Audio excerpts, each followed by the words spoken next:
Good evening, everyone. Welcome back to all of my fearless chrononauts and time travelers. This is the Corundum Cat, and we are picking up with, episode 5 of our fully voiced long play of hit 1995 RPG Chrono Trigger. And let's see, where we left off last time.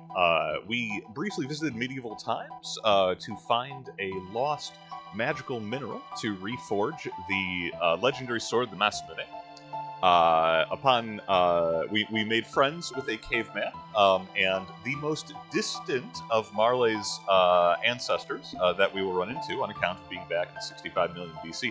I want to comment. I made a couple jokes, but I was like, our great grandma, and does history care that Chrono is a deviant and possibly his own great grandfather? Yeah, it doesn't quite work like that. At 65 million BC.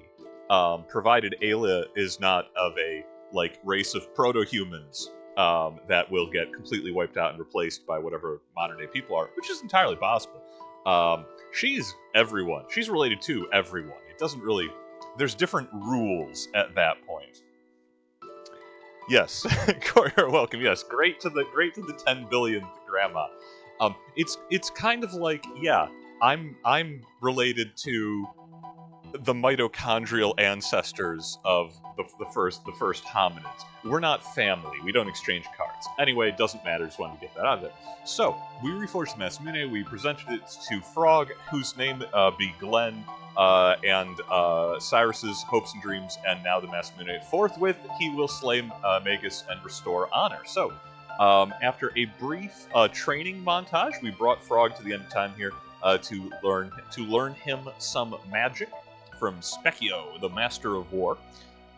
Side note, his name is Specchio, which is Latin for, I believe, mirror, because he mimics your power level. Like, as you level up, he changes forms. It's kind of a thing. I might have chosen a different name, but that's where they went with Specchio. Anyway, so we have a magic sword. We have magic and swords. This is the team, the crack team we've put together for a bit of a home invasion. Obviously, we have Chrono, who is a guaranteed pick here. We have Frog, also required. And the choice was for Luca, Robo, stroke R66Y, or Marley to round out the team to raid Magus' castle. I'm going with Luca just because I almost always default to taking Robo, and I thought, as much as I love the first triple tech, which is Z Strike, the upgraded form of X Strike, I thought it'd be fun for Luca to get to stretch her legs and keep doing a really bad Moira Brown voice as we fight the Fiend Lord in his own home, also in a steel cage, anywhere he got really. So, which one of these takes us to 600 AD? I think it's the up here. Yeah, Truce Canyon 600 AD. All right, we going back to the past, and we already did the awesome cutscene of Frog slicing open the magic cave, and now we can put the boots to the Fiend Lord, medium style. And I'm super glad that this isn't going to change history. There aren't going to be any repercussions to when all of the subsequent 400 years of history between humanity and the mystics. Fiend is a slur, the mystic race. I'm super glad that however the war is supposed to turn out, that we can just assassinate the guy in charge on a personal vendetta. And not only will that make Frog happy, obviously that is going to solve our Lavos problem in the far future, because as we know, as we heard from the death screams of a single monster that we have no reason to trust, it was the great Magus, the Fiend Lord, that summoned Lavos 400 years ago. So, no Magus, no Lavos, no problem. That's a big bat! I guess I'm used to rats of unusual size. That's de rigueur for the genre. That's a big bat. Not the one following us. That's a regular-sized bat. That's kind of why I'm commenting about that bat. It's the disparity.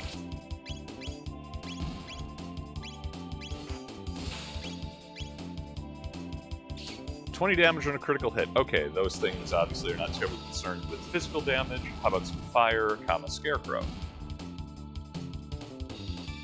Man, he's all over the place.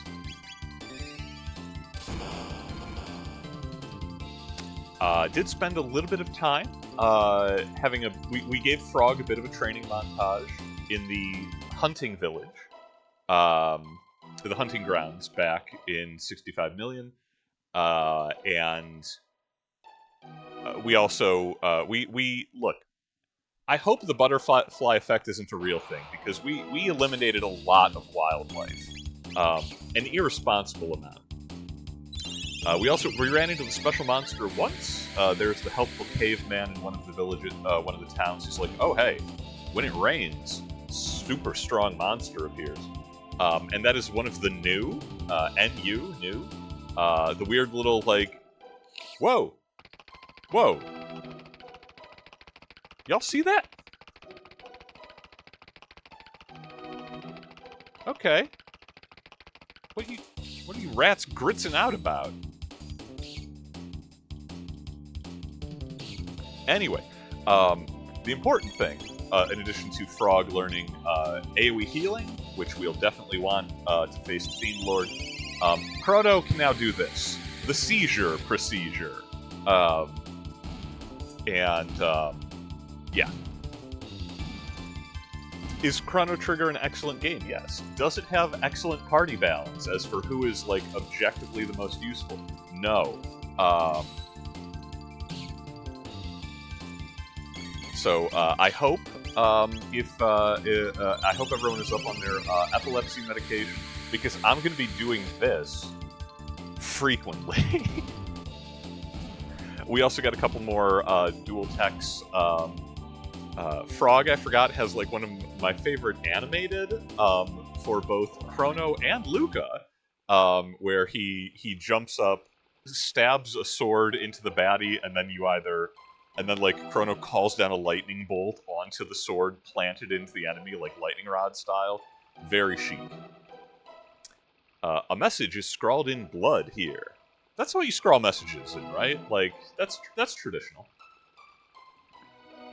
Beware the jugglers in the Fiend Lord's Keep. Strike them, and they tighten their defense against blows, cast spells upon them, and they strengthen their defense against magic. Oh, okay, so we have to alternate damage types against the juggalos.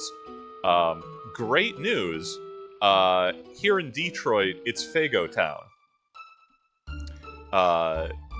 And I assume Death Carney something down with the clown. It's been a very long time. This is the... Can I just take a moment to appreciate how foreboding... Oh, I don't think I can wander around this forest as much as I would like. This is top-tier evil architecture. He's got his own island. He has a barrier fortress... barrier forest to keep out wandering Belmonts and Van Helsings and any other kind of monster hunters that he can deal with. And then just ominous, it's always nighttime castle. So good. So classy.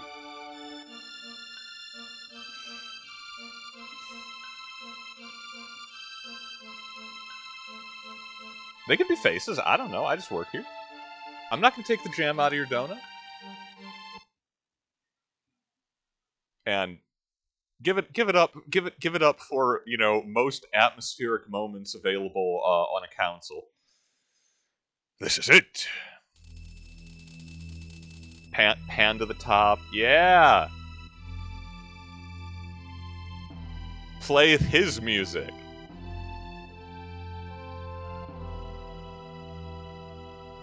Yo, after this, you want to beat up Dracula? The Fiend Lord's Keep.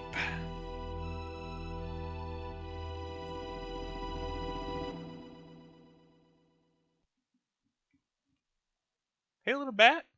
Hey, little bat, you gonna come with us? You gonna fight the Fiend Lord with us? Is there... I have a relatively small chat section at the moment, but I do have a chat section, so I can poll the crowd, possibly with 100% responses. is there a better for this era of games, for the 16-bit era, the SNES era? Is there a better intro to a set piece? Like there are cooler set pieces than the intro to Magus' Castle. Kefka ushering in the world of ruin, the entirety of the Opera House from Final Fantasy VI. But just like, hey, here's the new dungeon, here's the zone. Is there anything more appropriately foreboding for that? Like, this is the end of Act One, and I can't think of it. Also, how mysteriously quiet. Hee hee.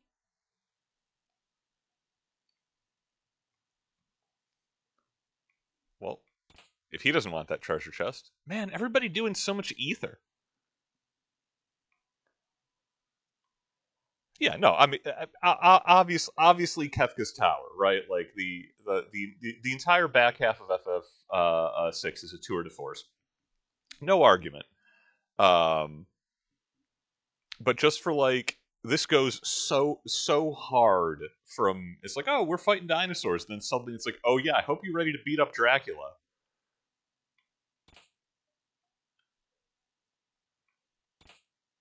I mean, if they're just gonna let me rob the place, I kind of want to take the sword off the, like, this is Chekhov, right? Like, we put a sword on the mantle in the first walkthrough of the castle. It's going to be swung at me in the third, right? Like, that's how theater goes.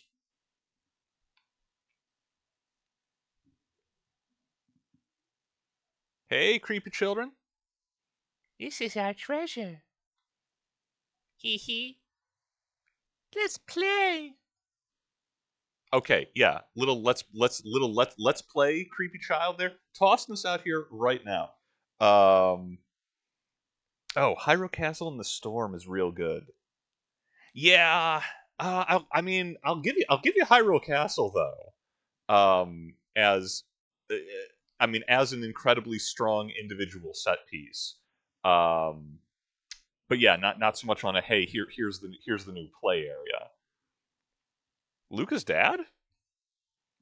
Well, there you are, Luca. I forgot what voice I had.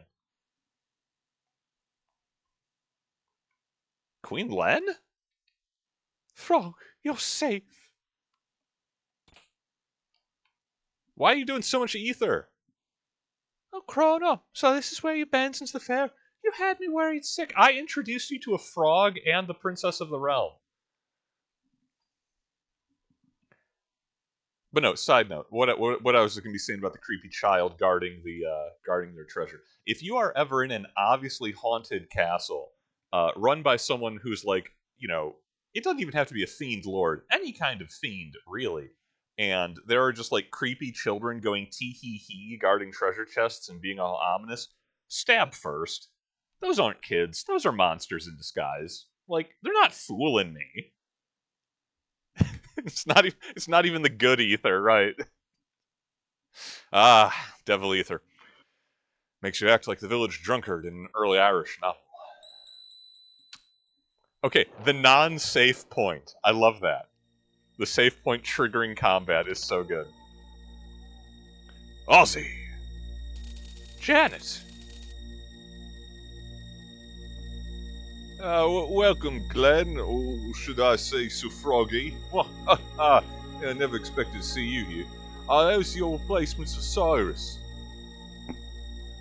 Old Magus is a tad busy right now. You'll have to take up your business with me.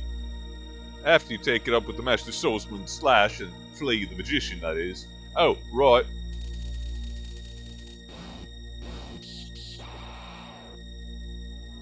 And all 100 beasts in this keep, of course. I've never actually counted. I think there's more than 100 beasts, but it's definitely pushing it. Anyway, here's Wonderwall.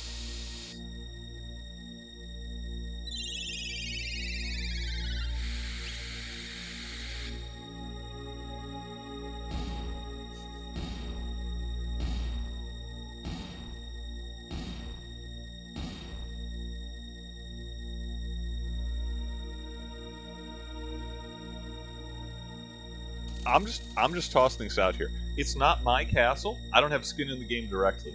If I ambush the protagonists at the front door and they use one spell to wipe everybody out, I don't think we're playing. I seem to recall that skeletons are really immune to, are strong against lightning. We're gonna find out because I'm not. Oh, they talk. End this misery. Please grant me death. Take my life, dude.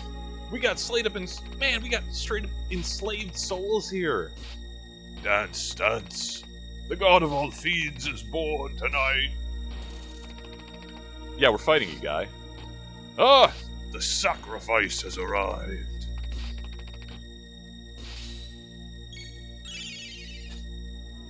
Miss. I'm gonna test that theory, but I'm pretty sure, like I said, I'm pretty sure lightning is not the way to go against them. In which case, we'll... Oh, check that. Lightning's super good against them. It doesn't work against the Crusher lieutenants. That's fine. Red Needle.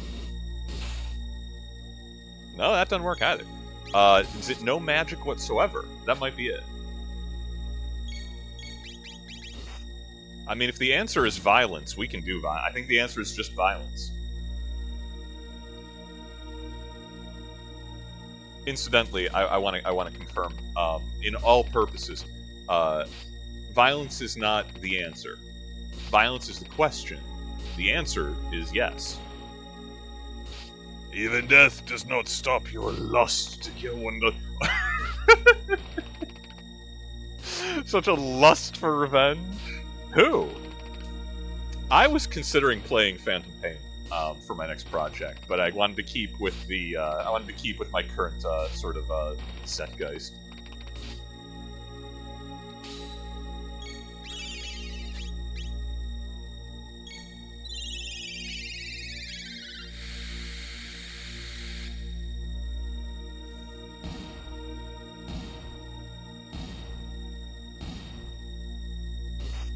I will say that robbed of its lingua franca, borders become meaningless, and man will finally have to learn to know his neighbor.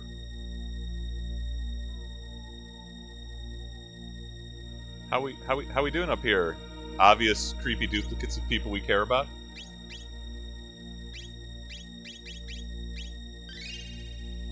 Such a lust for ether. Actually, yeah, I need some ether.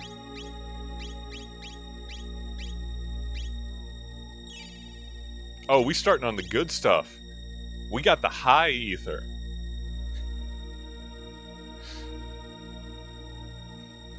It will send you back in time. Full Dracula flow. It's my chair now. Please help us escape.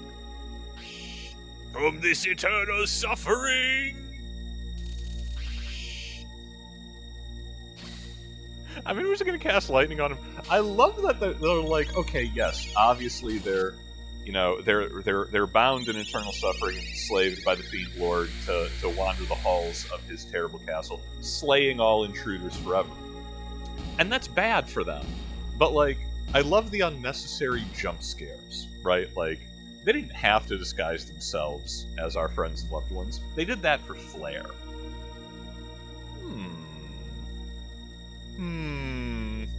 Okay, well, now I guess now I know what voice I'm doing for Slash. It seems you've freed my undying slaves. Such insolence. He will now engage us in jolly combat. It's been ages, Slash.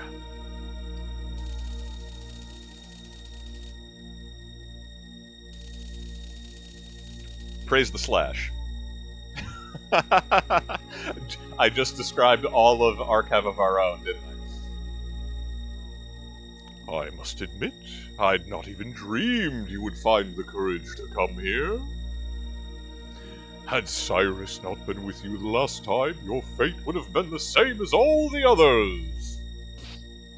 But I'm sure you'd have fit right in with those skeletal servants of mine. Ho, ho, ho!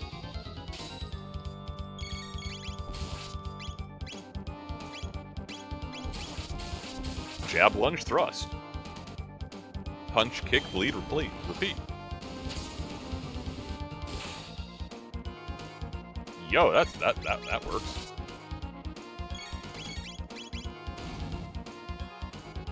Yo, Slash, you mind if I keep doing that to you? Nah, he don't mind. He loves it.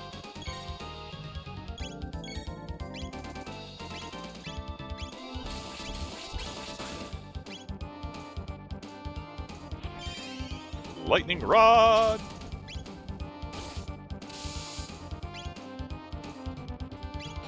423 is pretty good, pretty good. Let's try the classic X Strike. How's it do with just physical? Better.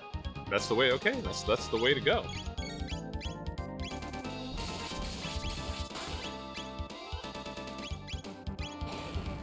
I do want to stay up on the healing because I seem to recall that in his phase transition he can be a bit of a rude boy.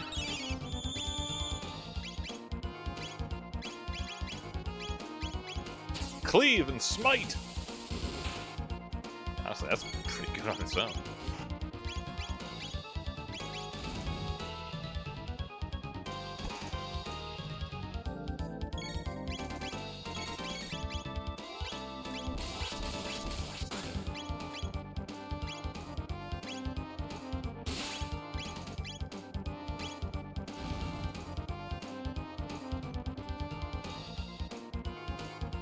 You've some prowess. For the first time in ages, perhaps. I'd best employ all of my own as well. Ho, ho, ho. And you, without Cyrus. See, this is what happens when we don't have jolly cooperation. You've no hope.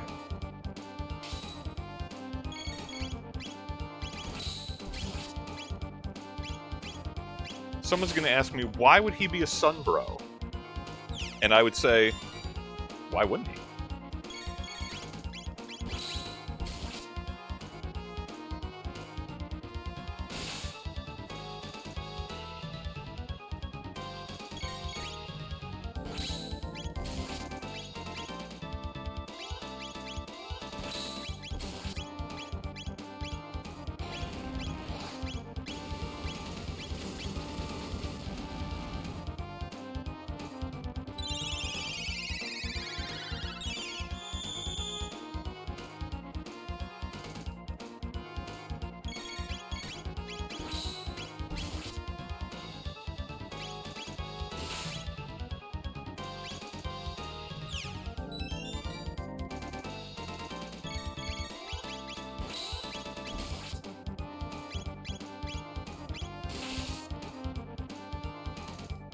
You know, I'm actually bothering to use Protect. I'm not sure that that's lowering the damage that we're taking.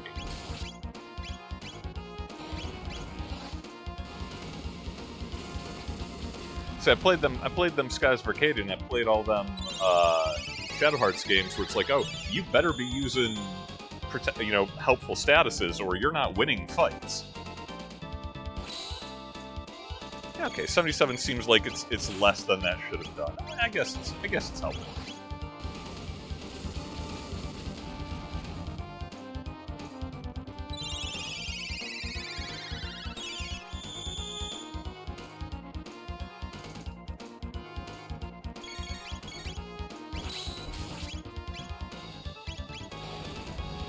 Okay, one more heal should top us back up, to safe levels, and then we will resume X striking.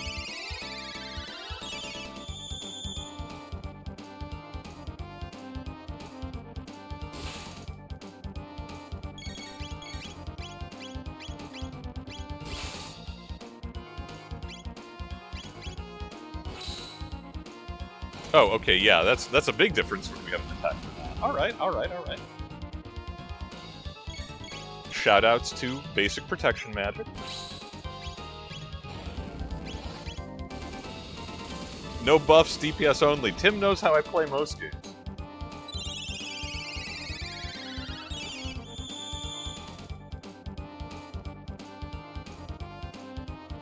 Yeah!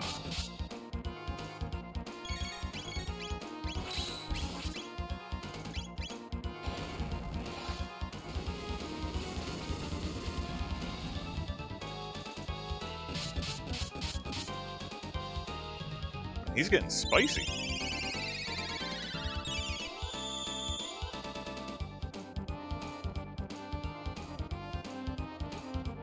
Okay, new target for once. Good for him, good for him. X strike. Luca. Pour the potion into Frog. Oh, nope. Good enough. A lot of work for 500 XP. Woo! Unbelievable! But of all fighting for Lord Magus, there could be no greater honor. He said before exploding. My sword now.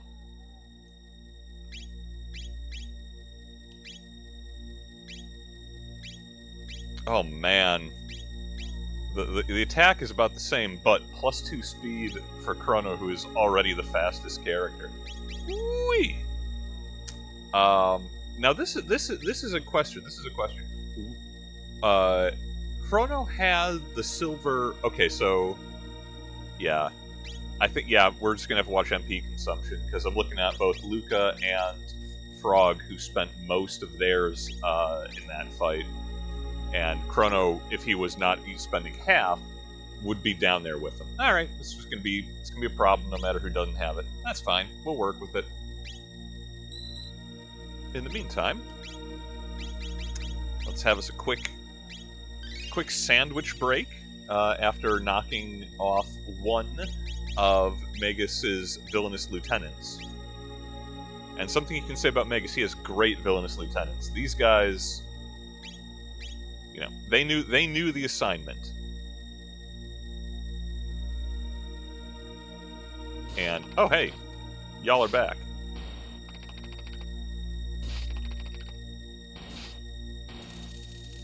Such a lust for revenge. I'm gonna do that every time. You guys mind if I keep fighting you? Right? You still like lightning? Hey kids, do you like violence?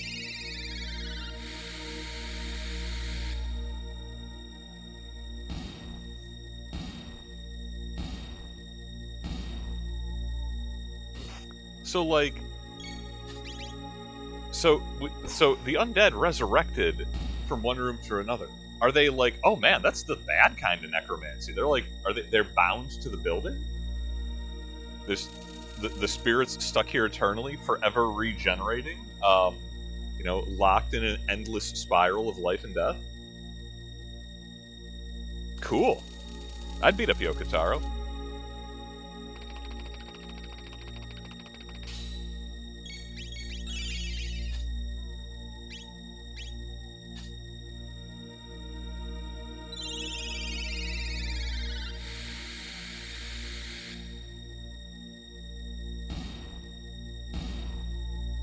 And I know I could walk past some of these encounters.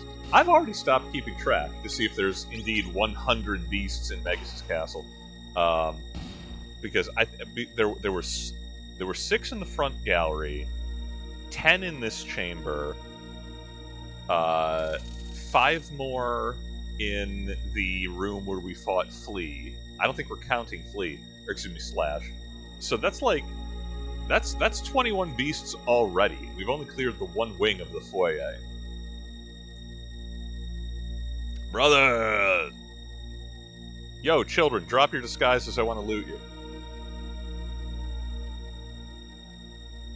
Yes, I want your treasure, duh. Okay, but first... play with us, please, pretty please.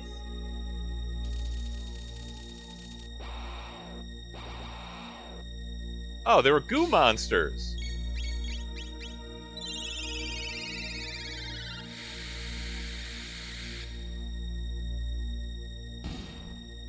They're still weak to lightning.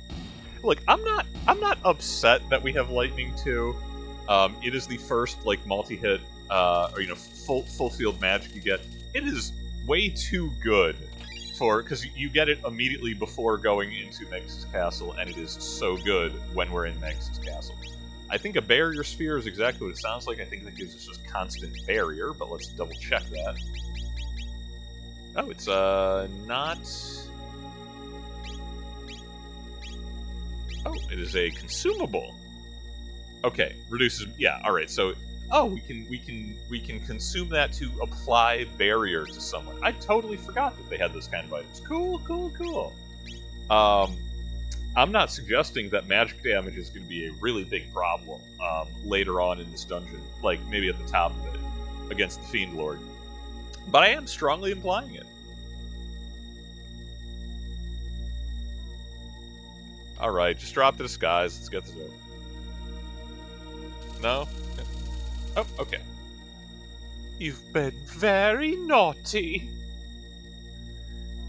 Yo, if you're gonna make me fight an evil shape-shifted doppelganger of my mom, don't have her open up with "You've been very naughty." Don't get weird, Magus. Come on, man. I think you'll have to die. Yo! Oh, I love this. I love everything about this.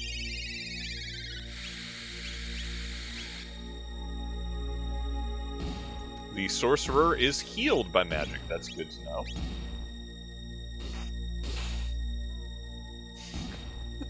Well done, welcome as well. That's a lot of XP. That's a lot of TP. Delicious. If I need to do some scumbag grinding, I might come back here. Oh no, it's a juggalo. I don't think he knows how magnets work. Chat, we're going to show him how magnets work. The magician Flea, I presume.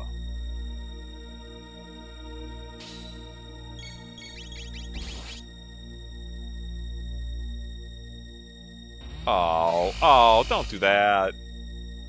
I'm gonna have to drink so much ether. Actually, bust the rest of our MP. That was not Flea. Where is the true one?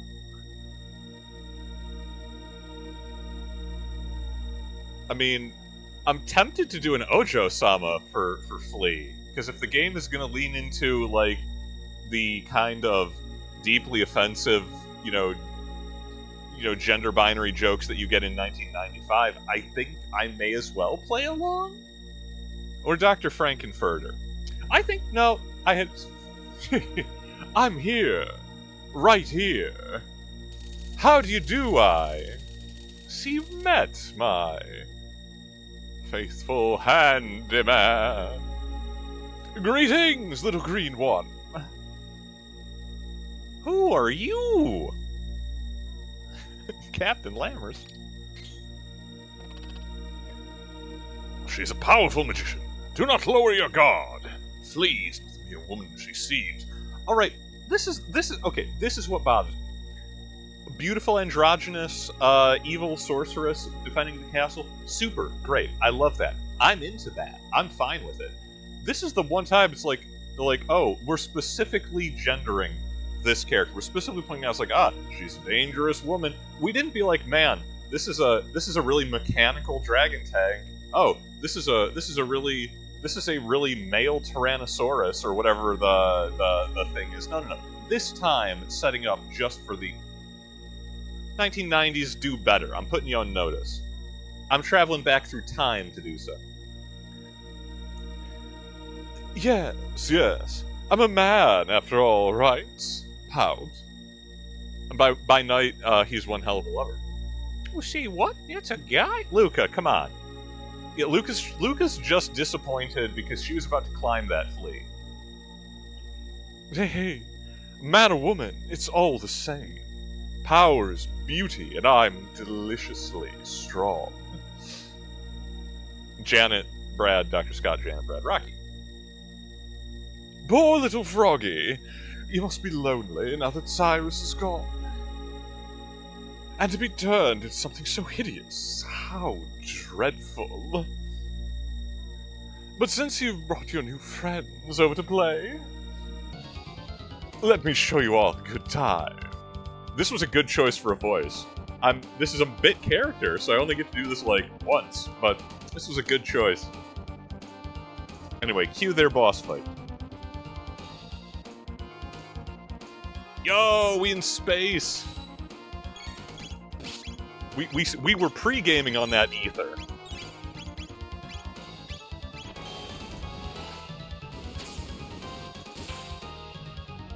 A big hit.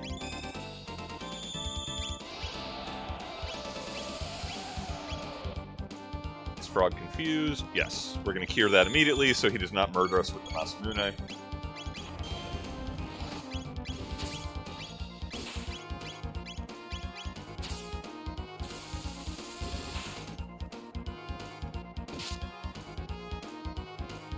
Whoa! Out of line, Flea. You don't go putting Chrono to sleep. You know what? I'm sorry. It was the It's probably side effect in the ether. I don't think I can blame Flea.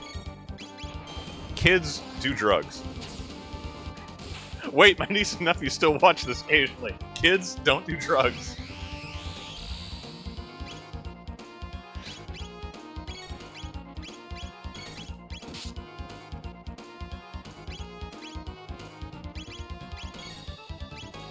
Oh, that poison is serious. Oh man, when we got the real time going on, that ticks down real fast. Okay.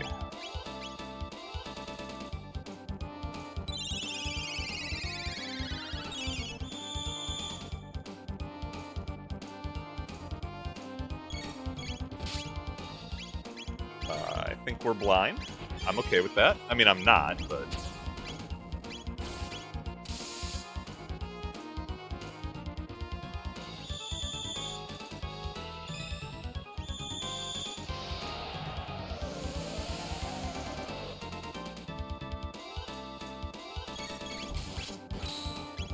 That one hurt.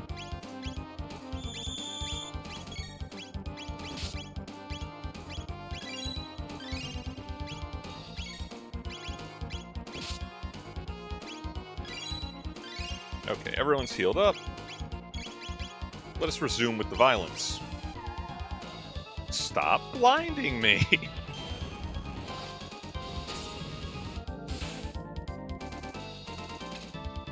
The look. Fleo's love magic. Or Flea's love magic. It could be Fleo. I don't know.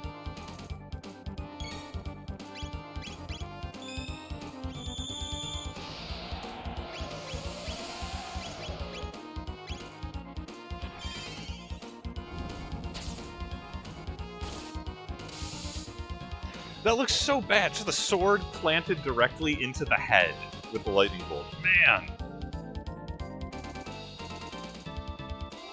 Okay, this is not a bad opener. I seem to always recall Flea giving me a lot more trouble than Slash, so I think we're doing. But I'm so beautiful, Lord Magus. I'm going home. Oh, magic capsule, I like that.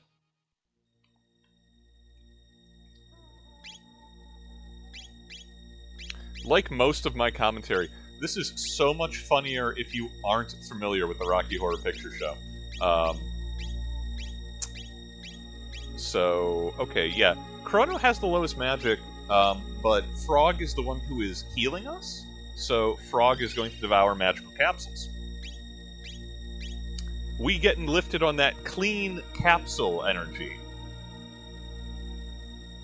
Okay, you know what? New heights achieved. I mentioned previously a couple sessions ago, like I wasn't certain what my most esoteric possible commentary in this.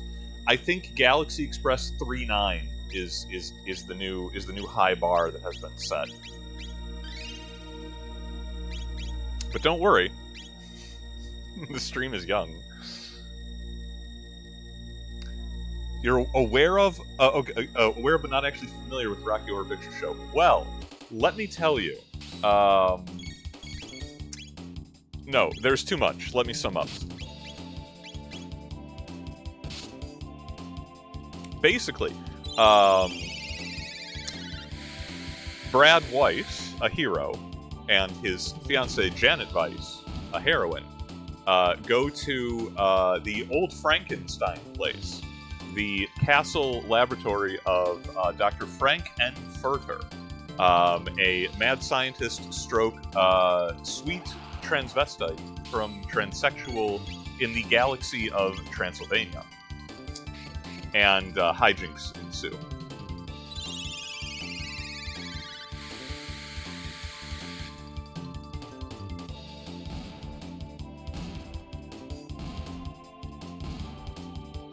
Spin-off movie reviews when? I don't know.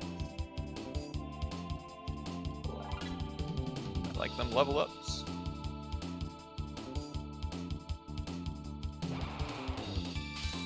Oh, okay, so lightning's gonna work for the other guys, so let's give them a slurp slash, just because it's really offensive. There are so many stage performances. There are still theaters in some cities that do midnight showings of devoted fans who bring like props to interact with the songs and sing along. There is a whole subculture about Rocky Horror.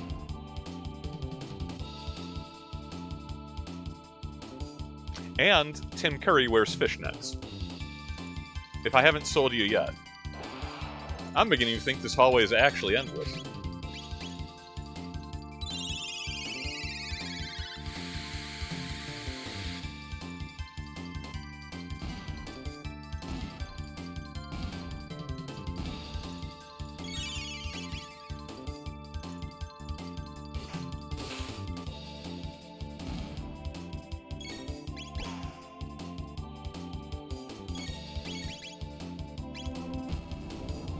I like that it's called Annihilation Zone. Okay, I guess it's one of a reasonably hard-hitting attack. Annihilation Zone! Less than 50 damage to each party member. Mild Inconvenience Zone.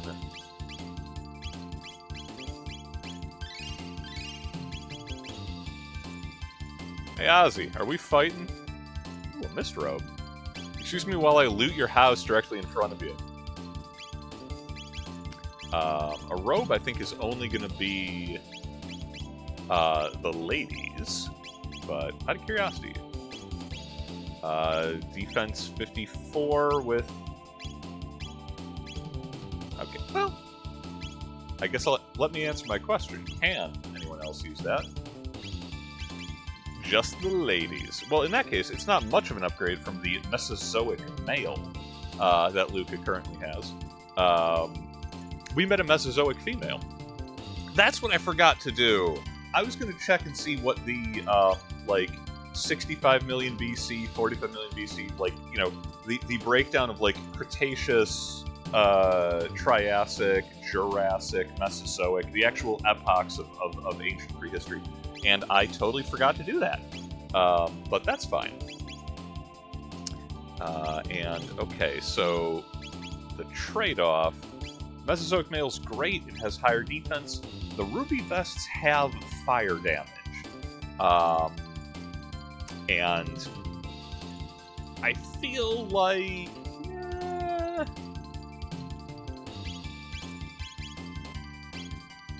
yeah, we'll hold on to it. I think we might become this in fire in the future. For now, let's down another entire bottle of ether.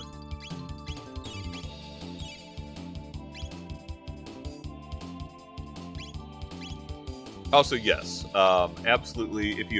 Absolutely check out Rocky Horror at least once, with an open mind, preferably. It is a musical. It will require you to, I won't say like musicals, but to appreciate musicals. So you've made it. Slash. Flea. Pardon, Ozzie. They cannot help you anymore.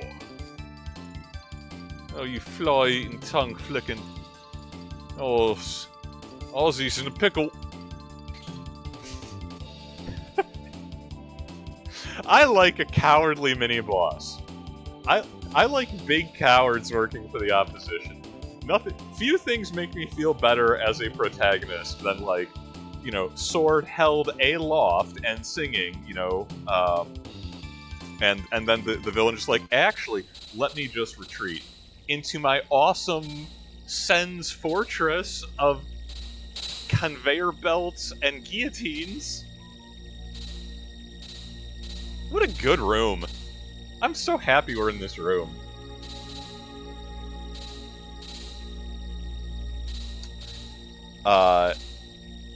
For the best use suspension of disbelief.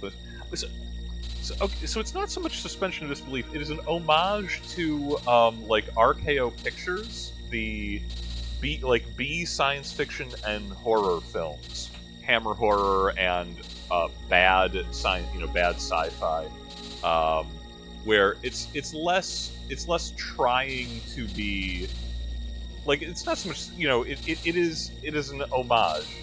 So suspension of disbelief just kind of needs to be built into it. Yeah, appreciate it for what it is. Meet it on its own terms. And if you start questioning things about your taste in, men, you're in good company. Also, this doesn't look so bad. Come on, swinging blades. At least get lizard dudes to throw lightning bolts at me when I'm trying to do my timing through there. This is amateur hour. What? Impossible. You dodged the slowly, evenly moving blades. Deathclaw! Yo, we got a Deathclaw? The Deathclaw shakes and growls. This is axiomatic. Like, we know that. Oh, now this I love. Instead of half fire, +5 magic defense in general, I think that is it. That is a worthy trade-off. I'm happy with that. What is a Deathclaw? Does it shake and growl? Oh, it's a weapon. Oh, it's for Robo! Okay. An attack arm employing fearsome claws. Man! Old Glory has insurance against robot attack. Because once they grab you in those metal claws, you can't break free. Because their claws are metal, and robots are strong.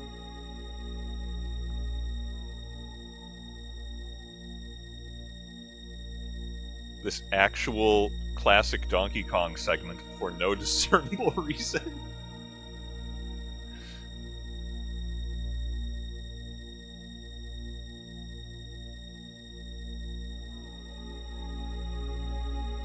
Yo, never did that before. Oh, I do remember this. Okay.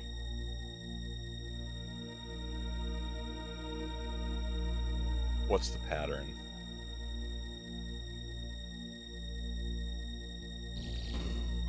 Not there.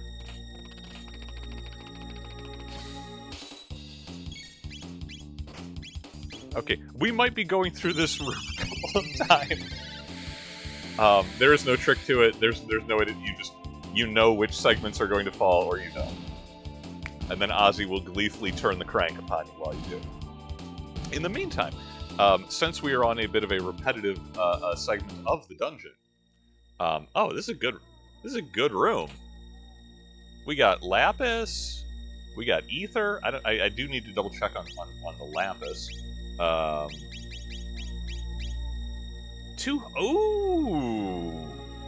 HP. Okay, so 200 HP to all party members.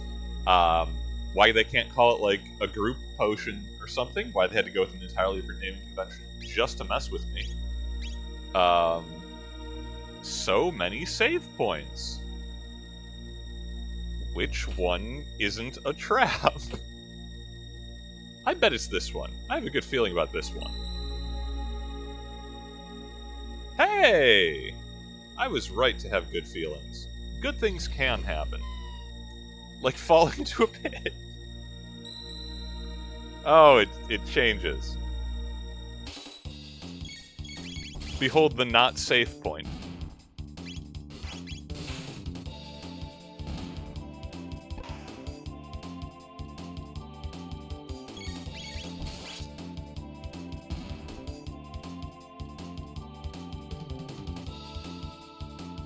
I mean, I'll take 400 XP for fighting, a game feature. Oh, this one's an actual save point. All right. This I appreciate the audacity of having save points that fight you, save points that teleport you, and then an actual save point mixed in the middle of them. That is exactly my jam. That's just my game. Ooh. More magic for Frog. Awesome. Hey, kids, if you're ever dropping adventurers into a pit to have them set upon by murderous skelemans, don't put treasure down there. Don't make it rewarding for them. Just saying. Also, don't trap people into pits.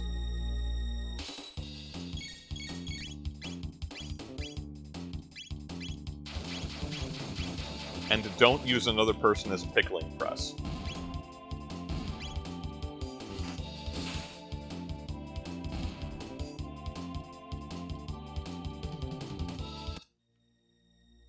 Right, welcome to the process of elimination, the process by which we eliminate. Okay, so this wall is safe. Ozzie, man, I'm gonna get across this room, and when I do...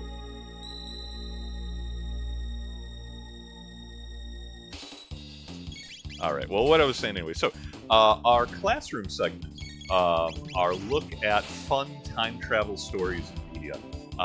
This is a rarity, and if anyone is familiar with it, if anyone even recognizes the title, you are our ace student for the session. You will get a star. You will get a cookie.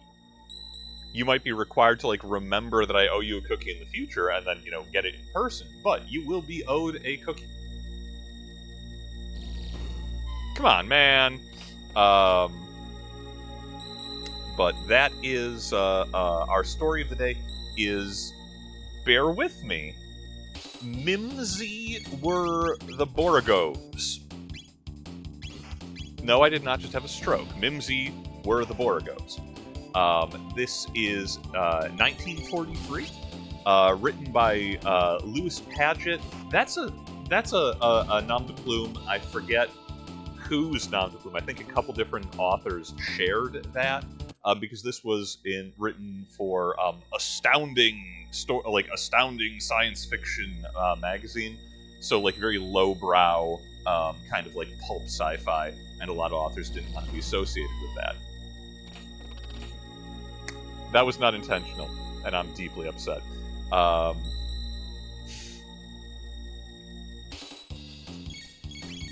And all the mom rats outgrade, yes, recognizing that this is perhaps from Lewis Carroll's Jabberwocky. But yes, title Mimsy were the Boragos is a interesting science fiction, interesting time travel story because it's time travel in the other direction than we normally think. It is not present day people or understandable people, you know, going into the far, you know, the further past or distant future. It is a the sort of setup and framing device is that there is a distant future, millions of years in the future, anthropologist, science anthropologist, whatever, who is attempting to build a time machine of his own, because he wants to study human development. Humanity is no longer humanity; it is post-humanity. It's not really. They don't really go into the details. It's a short story, but he is of the race that humanity becomes in the distant future after we travel the stars and we're no longer bound by time and space, you know, as like you be. Well, impossible. Ozzie is once again in a jam. Out of here. And he builds what he thinks is a working time machine, but he doesn't want to test it himself. Kenku. So he obviously... Oh, they combo. They're comboing me. You don't combo me. You don't combo me. I combo you.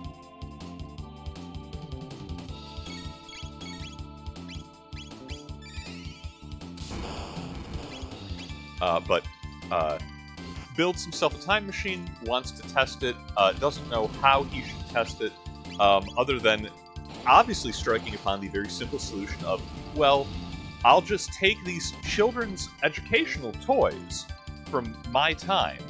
And this is the equivalent of, like, you know, one of those, the cow says moo, the sheep says ba, sort of like soundboards or whatever. Or one of those things where it's like, put the square block in the round hole, etc. And, okay, if he's going to combo, we want to hit him harder. X strike. Give it to you. And, but yeah, so he takes some children's toys, and, yeah, just... Oh, those things explode. That's good to know. And it actually pays attention to where they are in the field of battle. Sun Tzu said that. But yeah, so he takes like 2 boxes of children's toys from his far future epoch and just randomly sends them back into time. Because that's how you would test a time machine, right? Send children's toys back into the distant past, extremely distant past, millions of years in the past, and just see how that see what that does. See how that works out for you. And there are 2 of these parcels, and the first goes to what is the contemporary time again? The story was written in 1943. One of these boxes of toys goes to 1942 in the story, where it is found by what is it? I have to double check the last name, and my handwriting is terrible. Scott and Emma Paradire. Anyway, standard, wholesome, regular old family. And when I say toys, it's like a four-dimensional little toy maze. Oh, actually, let me concentrate on this fight. There's some dangerous enemies here. Also, Fire 2. Wow, that was a lot of damage. I may have been incorrect when I said they were dangerous enemies. I mean, the birds are immune to magic, but that's why we've got violence. But anyway, yeah, a 4-dimensional little like fidget puzzle, a doll with an anatomically correct doll, with like actual organs modeled inside it. But it's the future humanity, so it's like extra organs and a different skeletal structure. And a floating cube which is telepathic and like reacts to the brainwaves of whoever is playing with it. And these are children's toys in the future. And these regular kids from 1942 get this box and start, they think it's cool. Scott and Emma grow up playing with these like weird space alien toys, and they get a little strange. Like, Emma starts the story at like age 2, and I think Scott's like 8 or something, 6 maybe, whatever. They're kids, and they start like understanding higher mathematics shockingly early, and not just higher mathematics, like higher order mathematics, like things that we would now consider like string theory or like like deep theoretical physics.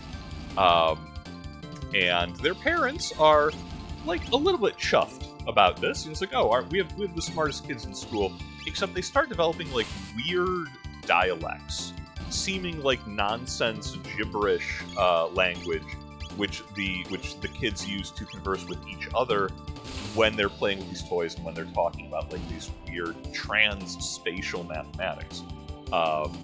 They go to a child psychiatrist, which I think is the most fantastical thing about the story, is that there's, parents seeking out child psychiatry in 1943.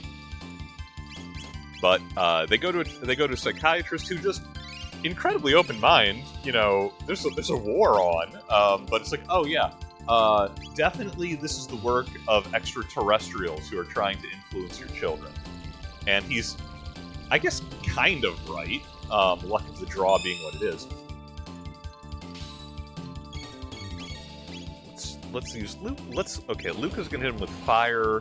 That'll make them all weak to physical, and then Frog and Chrono will...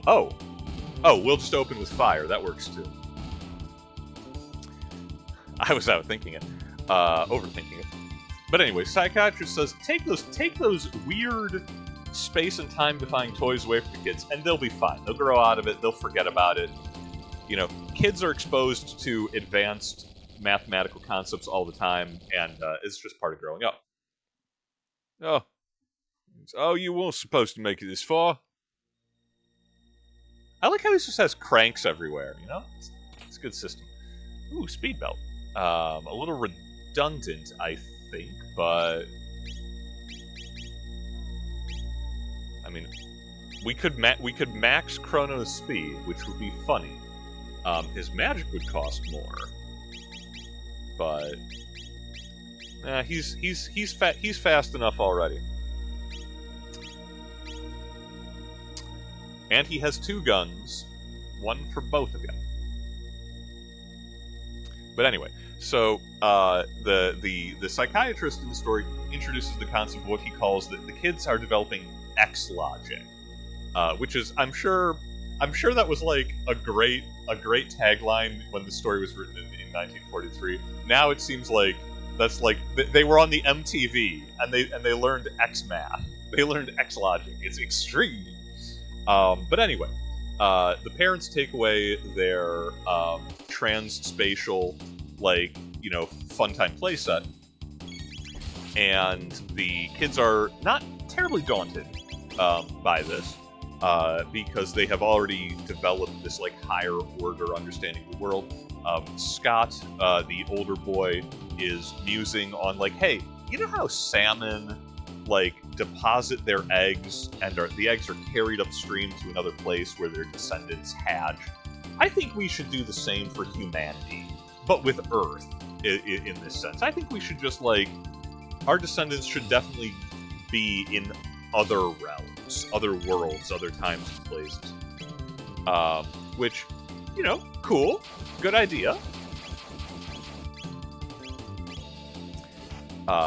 And the parents are still a little bit freaked out about this. The kids don't, like, get better, or they don't go back to being, you know, unaware of the higher mysteries of the universe. Instead, they start, like, stealing scrap and machine parts and whatnot, and building a device of unknown and presumably terrible providence. And there is, the story breaks there for a little bit with the kids making this machine. Chrono has learned resurrection because he has lightning powers. It's the battlefield defibrillator, right? Doesn't matter how shot up you are, give him the juice. Stop sicking monsters on me.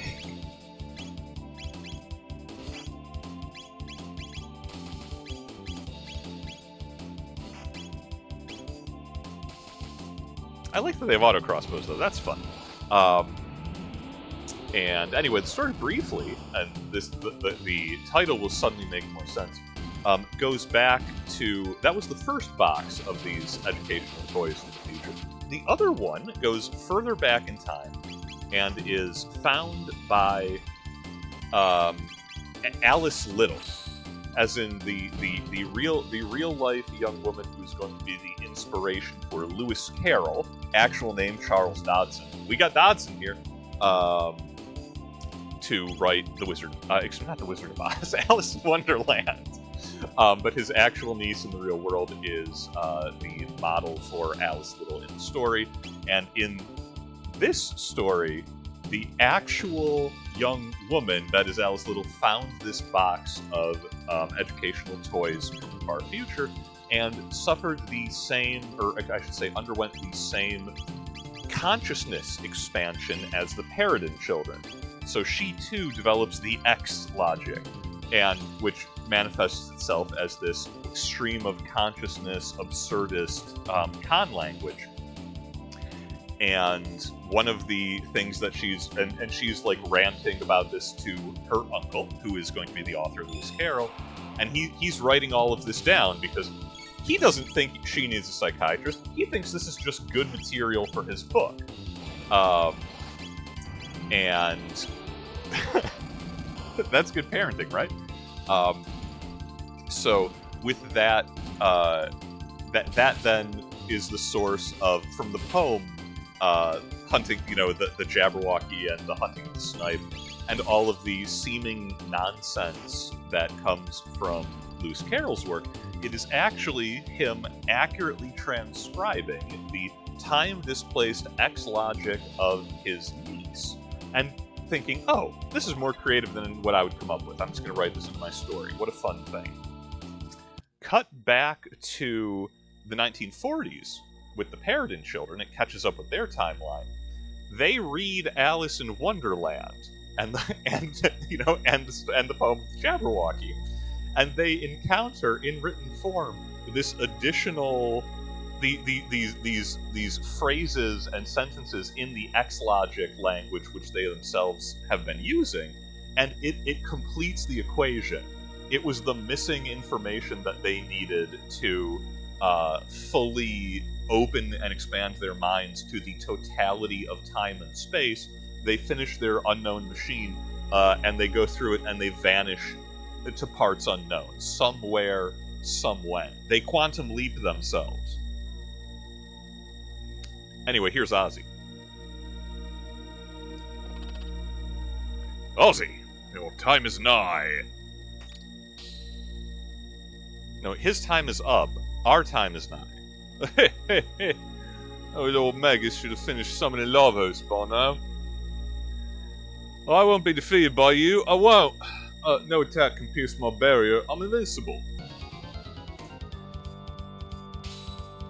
Never tell the heroes that you are invincible.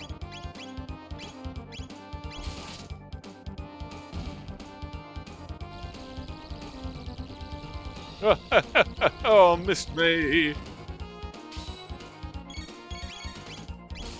But yeah, that is Mimsy Were the Borgovs.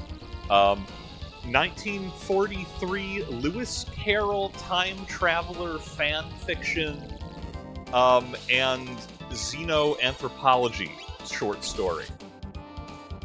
Those old pulp sci-fi magazines were wild. Lovecraft came by it honest.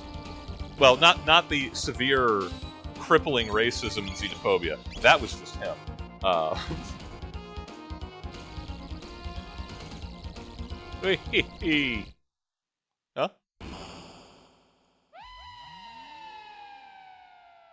I love that they have a scream for his little crystal prison and then a shatter sound. That's so good.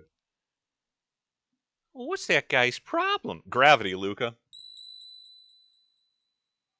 Time is our enemy now. We must hurry to Magus.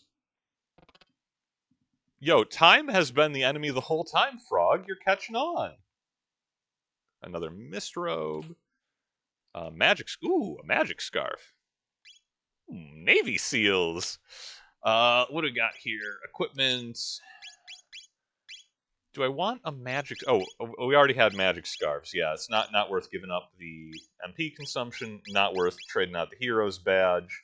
Because the Master Moon has like a 40% critical hit rate. And we want speed on Luca because she's a little slow. One of these is a real save... Excuse me. One of these is a real save point. One of them isn't. I wish I could remember which is which. I can't. Let's heal up manually just in case.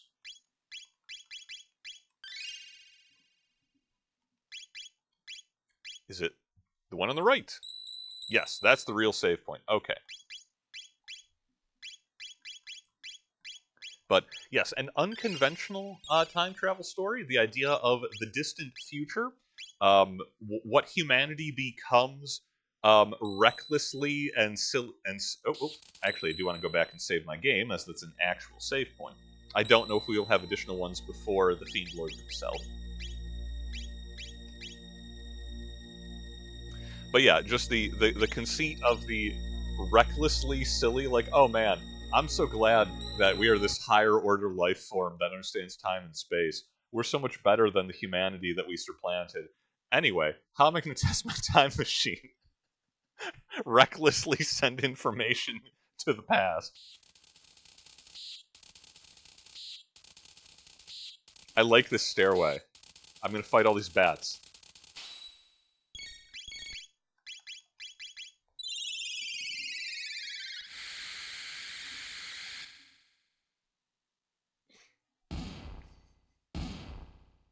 As we descend into the lowest depths of the Great Tower. The Central Bastion.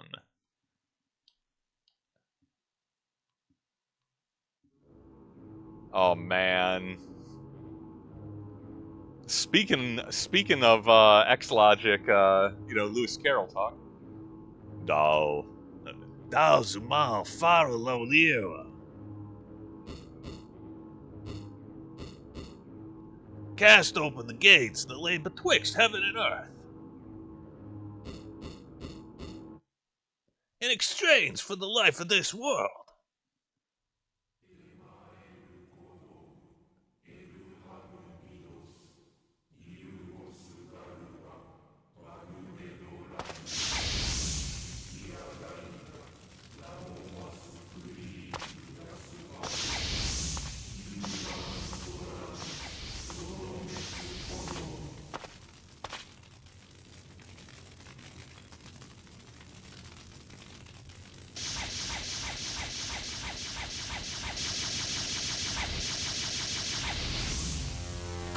Yo, that's how you introduce a villain.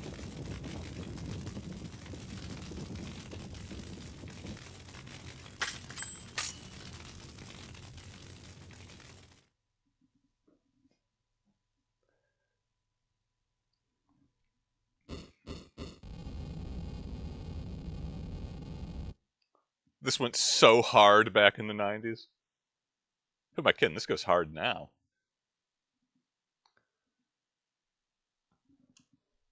Absolutely love that. The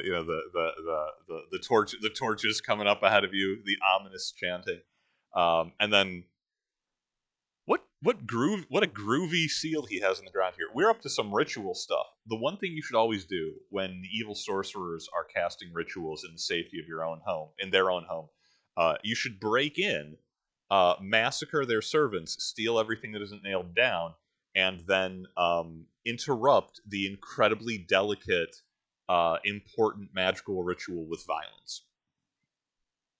You heard it here first, kids. Violence is great.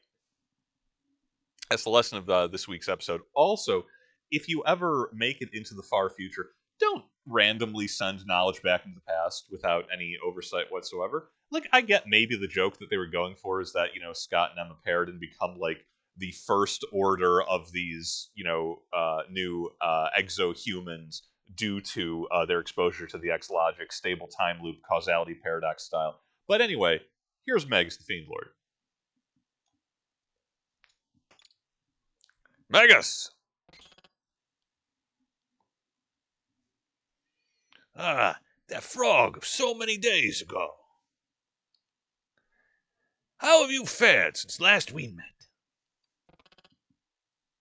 Well enough. I owe you my gratitude. This form has been a blessing in disguise.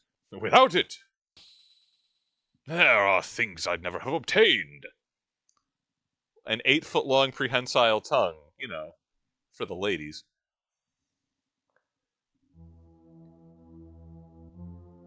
Kids, ask your father, not your mother. Ah, Masamune. Let us hope no one others interfere this time. Yo, the black wind begins to howl, baby. I hear it in the soundtrack. Again, the bitter black winds begin to howl. Very well. It's his fight music this time.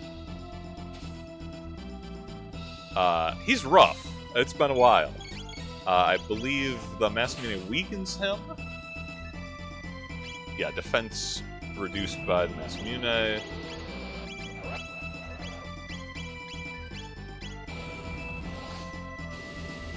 He has a lot of... almost all of his attacks hit everybody. Oh, Shadow? Really? Whatever.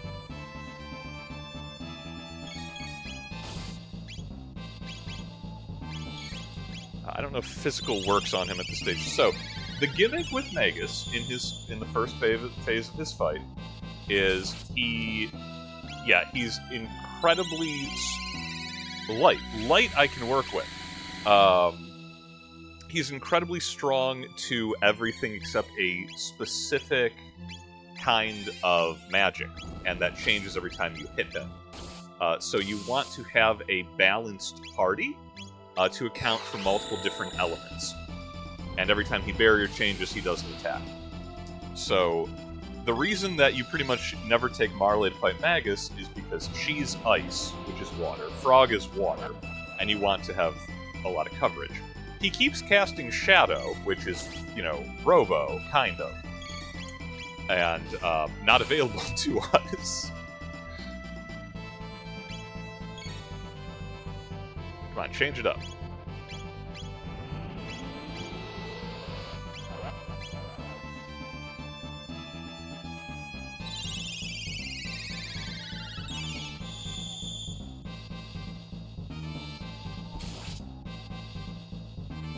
Yeah.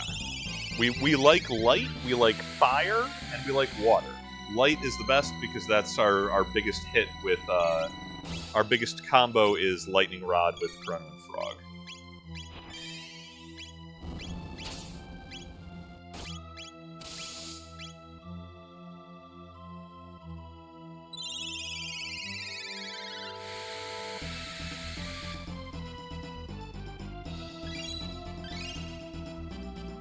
We are actually going to take a second to heal before... Hopefully he doesn't change again before we can give him the business.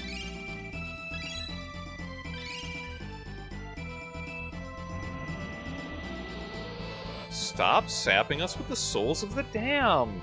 Gosh.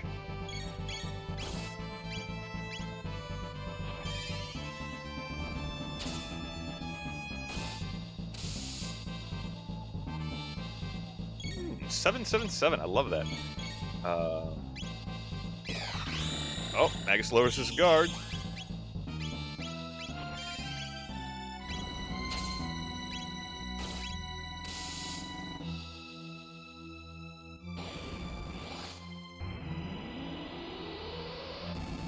We're gonna have Frog top everyone up, because that...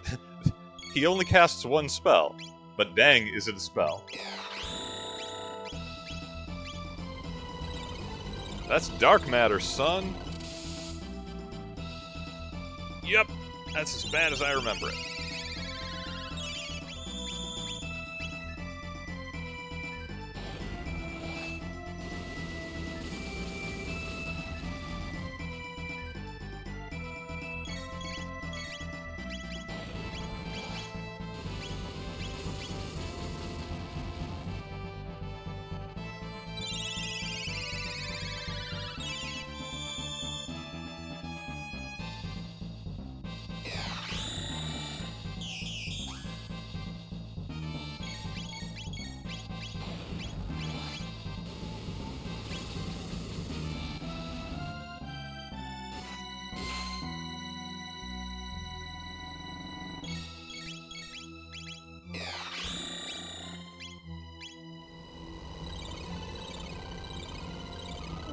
We're doing fine. That hurts, but we're able to heal really efficiently. This fight, if you do not, if you go directly here... Oh man, that was clean for Magus. If you go directly here after getting the Masamune, without putting any time to tech up Frog, like, you might not even have heal, if you skip a lot of the fights in the castle, so it is, it is much more brutal. Also, we got very lucky with his barrier changes. Despite the darkness, he did lightning 3 times, which is like, okay, we can use our best attack on you. Super. Also, this guy a Fiend Lord? This is a home invasion. Look at me. I'm the Fiend Lord now. Ah, your skill with the Masamune is that great already. I don't work with tunes. What's happening? Could it be Lavos? No! He mustn't awaken from his slumber yet! What do you mean? Didn't you create him? Luca asking the real questions. Oh, you fools! I but summoned him! He has dwelt within the earth for aeons, absorbing the land's energy and growing ever stronger. Well, then he wasn't born in this age. What is this energy in the air? Oh, gate! Oh, and a huge one, too. You, if you'd not interfered. Oh, we're being drawn in. Whoa!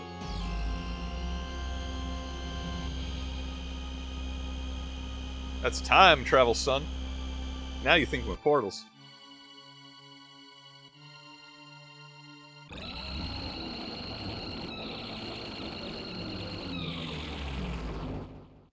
What a terrible noise.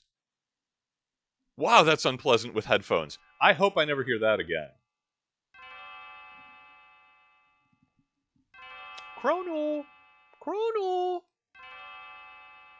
Chrono, are you still sleeping? Oh, thank goodness, it was all a terrible dream. Honey, you'll be late for work. Oh, dear me, I'd forgotten how beautiful Len's bell sounds. Chrono, we can't keep asking my father for help. You need to hold down a job. Yo, we ended up in the high school AU timeline? Chrono, Chrono, Chrono, Chrono. Chrono.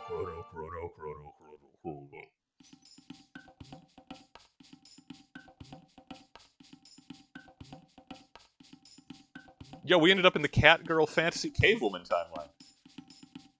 Oh, Chrono awake? Ayla. Ayla wants to see Chrono go Mystic Mountain. You there? Fall down hurt. Ayla carry back hut. Magus! Big frog present for Ayla eat. Yo, I kind of like that she doesn't... It tells you a lot about the way that the war against the reptites has been going. That Ayla encounters an armed, clothed, sapient, speaking, anthropomorphic frog in her tent, in your company. It's like, oh man, I'm glad you brought me this person to devour. Perish the thought. Thought of the pale-faced man in the cape. Was he not with us? No, only find you. Cape one more tasty? Yes. That is how we're going to solve the problem of the Fiend Lord. He will be eaten by a cave woman. Ah, so he has fled. No, Magus said that Lavos had existed since ancient times. Oh, Lavos? Oh, you no worry now. You rest, hurt back.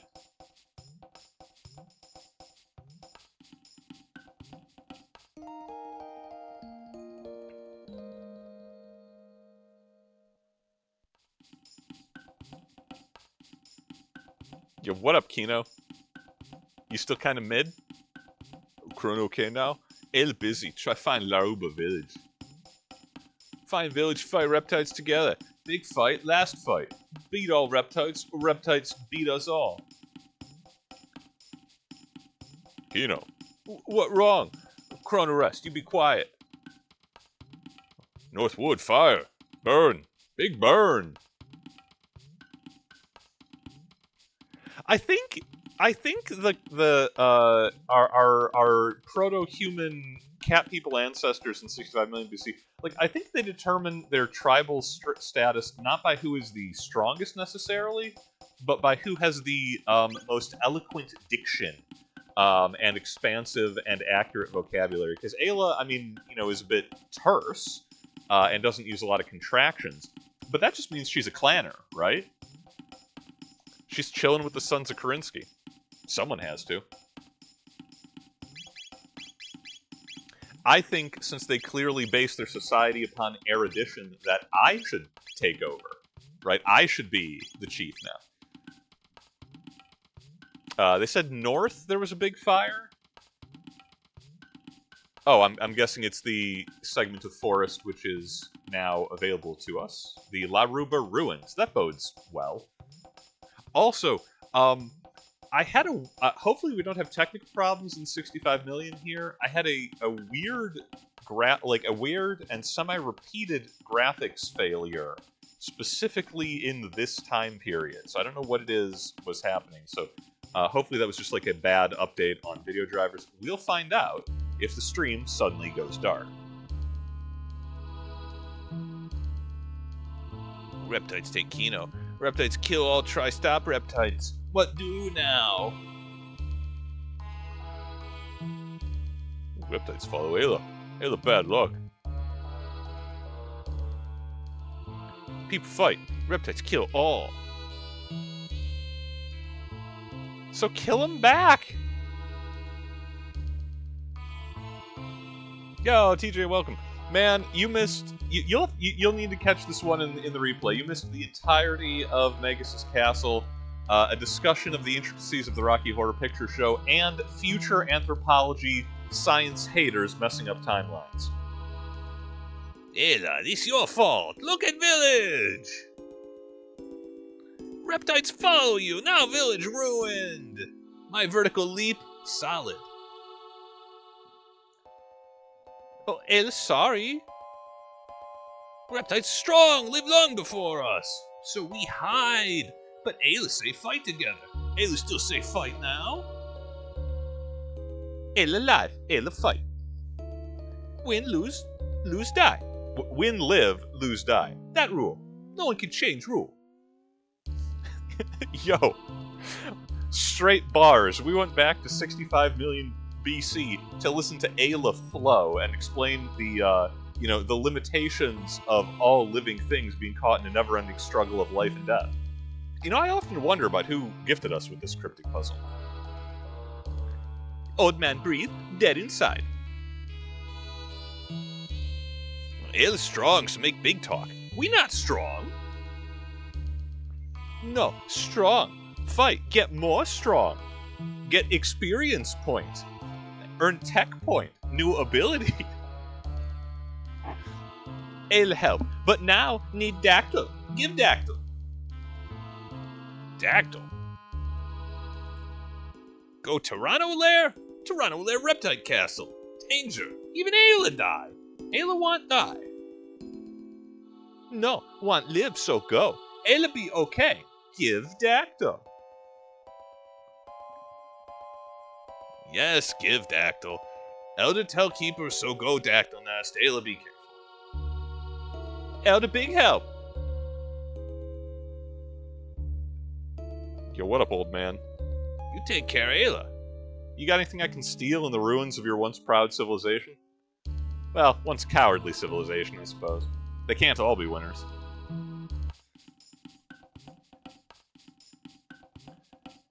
So this is the eponymous Dactyl nest. Forward to the past, so we beat on boats against the current, borne ceaselessly into the past. Shoutouts to Gatsby. We are going to be kind of blitzing through here as much as possible. I have cleared most of this place already when I was leveling up Frog. Because this little entry bit right here with this monkey man and his rock pals is a incredibly efficient spot for grinding, because his little rock pals are sessile until you attack them. So once you get rid of the 8, it is very, very chill.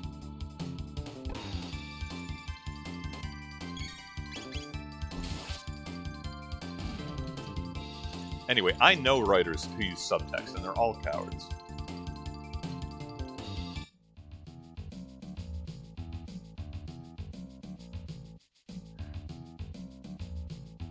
What they were asking in the time machine was,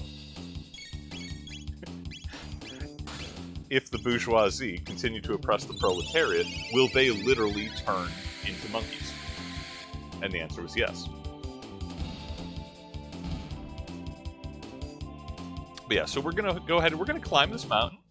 And we're going to lasso a pterodactyl because, like, what did you think our first airship was going to be in the time travel game?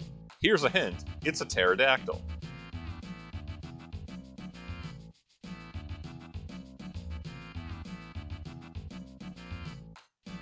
Guys, I don't want to have to fight you. Yeah, okay. This is now a sneaking mission.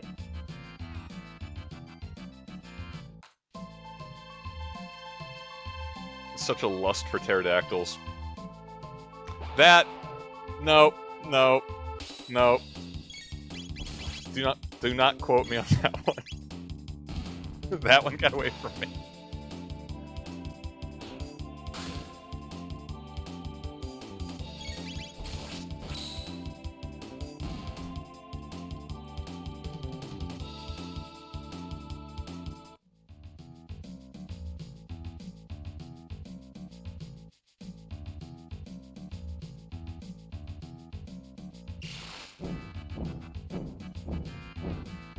One, I love the Akira Toriyama dinosaur designs. That's so classy. The fact that they were reused from the original Dragon Ball is just like chef's kiss, beautiful touch. Also, wow, what a I love. Oh man, if I didn't already know what the thumbnail was for this week, like surprised Pikachu Ayla right there is incredible. Chrono. Well, you aren't trying to sneak off without us, are ya? No, Tyranno danger. You know, come, maybe I'll die. Nope, we can't turn our backs on you like that. We owe you one. Also, if you die, we're pretty sure the entirety of the human race stops existing moving forward, and like, not great. Right, Chrono? Nods once, agrees to fight ancient, super intelligent, tool-using dinosaurs in their own castle. I'll have good friend. Alright, it's set to the Tyranno lair.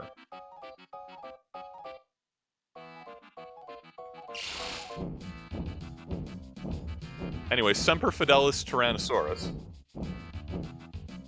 And yes, Ayla introduces a party member. Ayla now a required party member.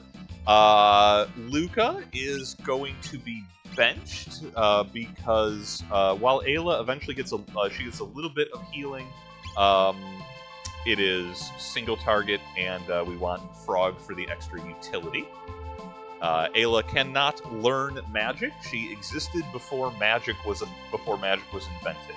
Alas, she can, however, beat up dinosaurs with her bare hands. So, like, skills.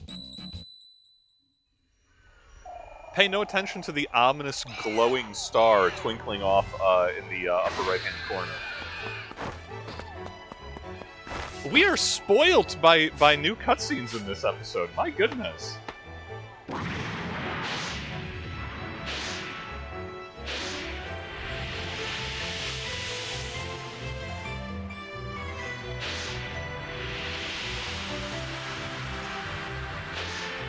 Chrono acting like he knows what he's doing. Yeah, don't worry about that. That's just Venus, right? That's the planet Venus. It's fine.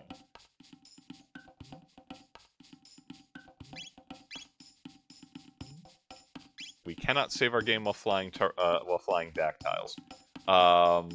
Where is the Tyranno lair? Where? Okay.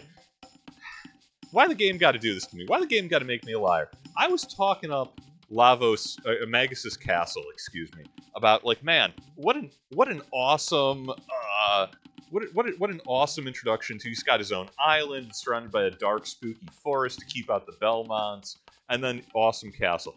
Look at this place. This is super jail. This is a fortress built into a dormant volcano built inside an active volcano. 5 active volcanoes.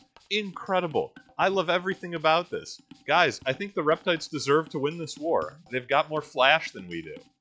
Their drip is unmatched. One assumes even the Riz.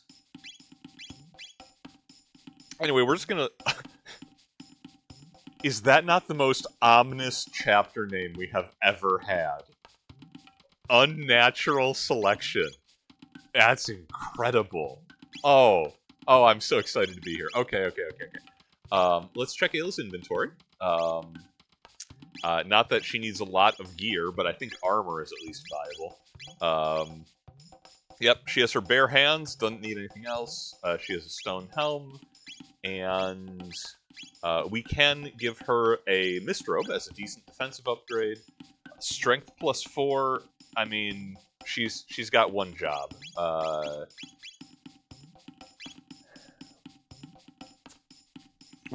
She has pretty good combos, or else we'd use the Berserker ring on her, and just let her go hog wild. But yeah, I think this is let's beat up a Tyrannosaurus, right?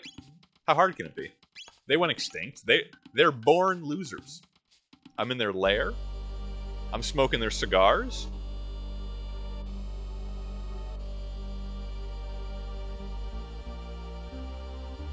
Okay, I'm a little... So the intelligent dinosaurs use the skulls of dinosaurs in their architecture, and I was gonna be like, that doesn't seem right. But then it's like, a lot of evil humans use human skulls in their architecture, so no, I guess it fits. I get that. Yo, what up, Reptites?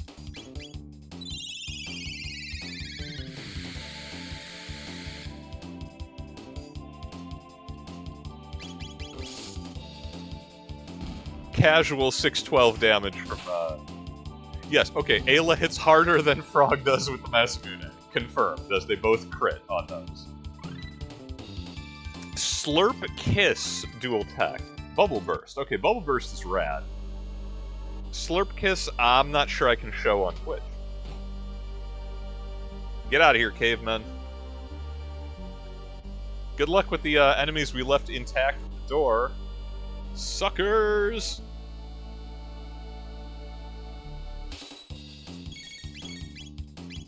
Okay, I've got to know. Oh, heal all allies and restore status. Never mind. That's great. Oh, that's right. It's because it's a combo with Frog's multi-target healing. So let's bubble burst these fools. Ultimate Buster.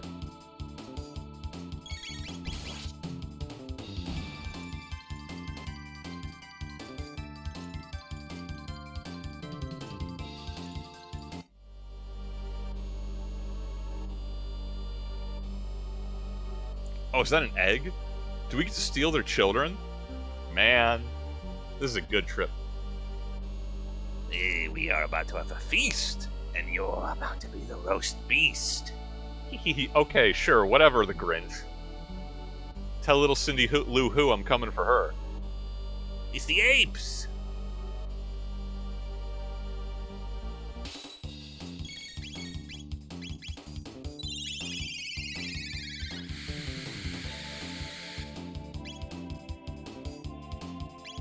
You know, I was debating if Planet of the Apes counted as a time travel story, and like a lot of properties, it's like, no, it's more of an isekai, right? Like, time travel stories usually imply the ability to continue traveling through time, not simply ending up in another place as a set piece. That's a different genre entirely. Oh, they were gonna eat Kino. I'm gonna leave him here. No, I'm just kidding. Ayla! Kino, move back. Ayla, save Kino.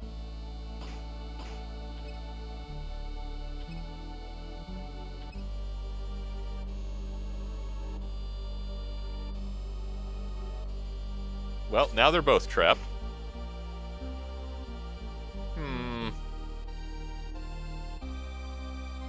Kino, sorry. All Kino's fault. You okay? Kino, take all the Ruba person. Run. What Ayla do? Strong live, weak die. Ayla go be strong. That's cavewoman talk for Ayla putting on her big girl pelt and gonna sort out these dinosaurs. Kino go too. Kino no come. Ayla die. Kino nu aoka chi. Kino almost no conjugation. Personal possessive verb. Ayla.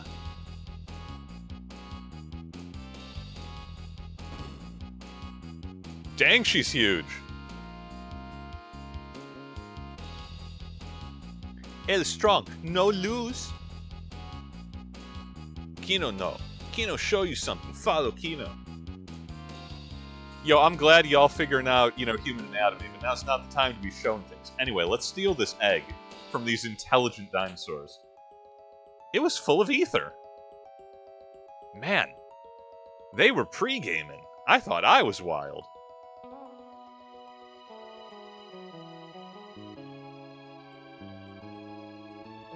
I like this remix ominous theme. That's very good. You strong, Kino weak. Kino jealous. Kino no respect personal pronouns. They not invented yet.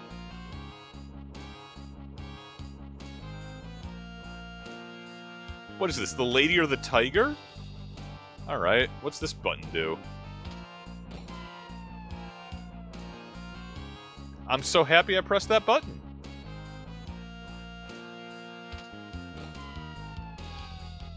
Bye! Okay, we're gonna stand very still. Their vision is based on movement. Can't believe that worked.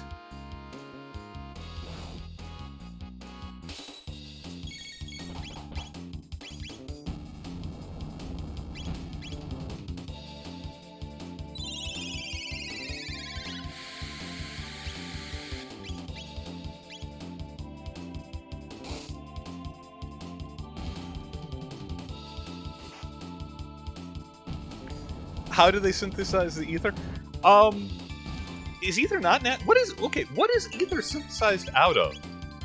In addition to encouraging violence to my audience, I think they should know how to make devil ether in the safety of their own home, preferably bathtubs.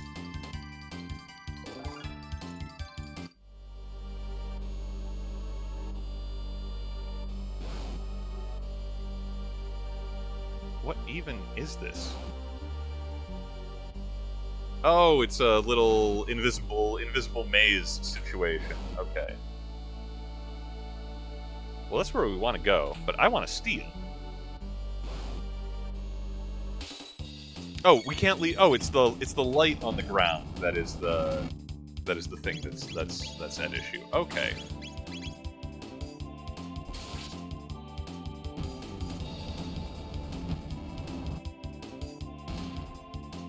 I like self-disposing enemies. I'm never going to complain about that.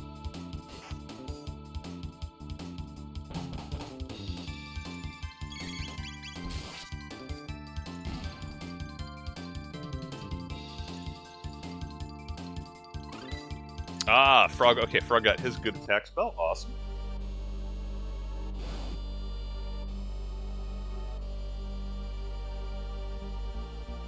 And you know, I'm not on the side of these, like, intelligent dinosaurs or nothing, but, like, you say that ether isn't naturally occurring, and I agree with you. I'm sure it isn't, even though I don't know what it's made out of. But, like, you know, they did build this entire castle with incredibly elaborate stonework, and, like, it's a big structure. I'm just saying, there's some impressive engineering chops from these intelligent dinosaur men. Maybe they have a chemistry division. I don't know. What is a Triceratopper? Oh, okay. Obviously it's a hat. Why wouldn't it be? I'm happy with everything about that. Give me a Triceratops hat.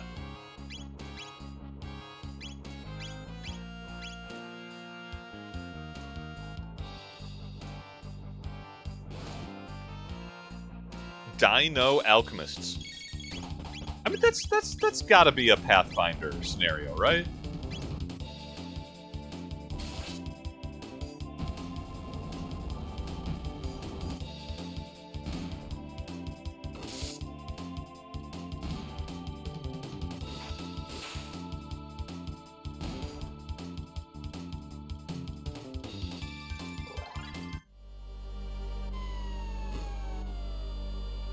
Okay, dinosaurs do not...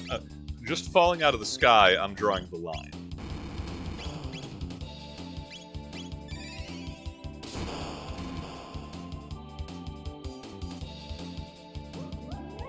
Side note, taste my lightning! Try this. Yeah, that works pretty good. That was our first over 1,000. Yeah. Okay. We want them big numbers.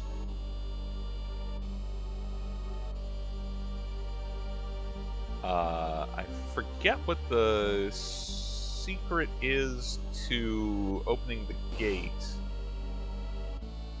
Though triggering fights is obviously part of it.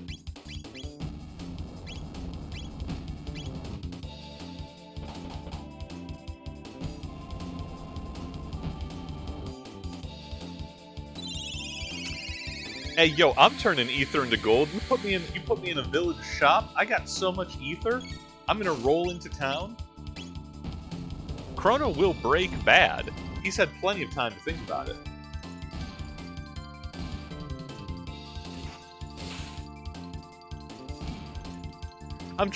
Okay, I know that they're, like, probably not considering the, you know, fact that Ether is incredibly, makes you act like the village drunkard in an early Irish novel when they're using it as, like, a placeholder name for what gives you your spiritual power back. But I gotta wonder, like, would better or worse if it was like, oh, what's the healing item in this game? And it's just methamphetamine, right? Like, it's just crank. Oh wait, no. Sorry, that game does exist. That's Barkley Shut Up and Jam Gaiden, Part 2 of the Hoops Barkley saga, and I forget the rest of the title. Okay, never mind. They made that game. I should play that next. After Chrono Cross, it's Barkley Shut Up and Jam Gaiden. You heard it here first.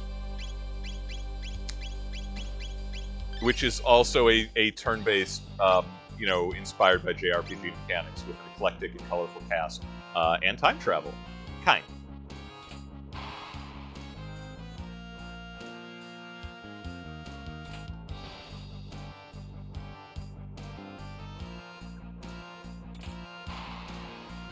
Yes, every Third Reich game is fueled by methamphetamines.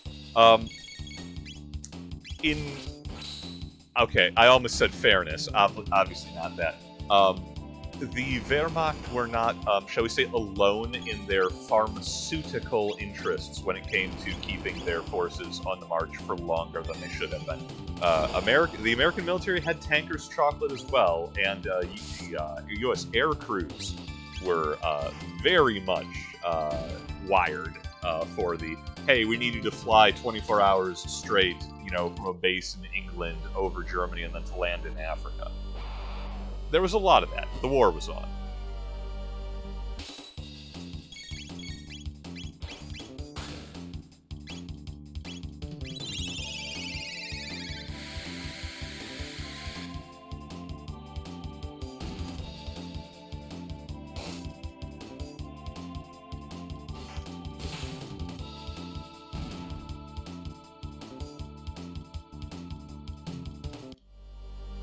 I do find it kind of cute that the monsters are still dropping, like, the miscellaneous, like, feathers and horns and petals, because it's well past the point where we're ever going to be trading with Ioka Village again. I don't think their inventory changes. I think it's, like, the same level of items, but whoa! Why is the Macho Man Randy Savage also a dinosaur? Look at this guy! Incredible. Oh, it's Nizbel. Sure, why not? He has a name. Looking for Azala?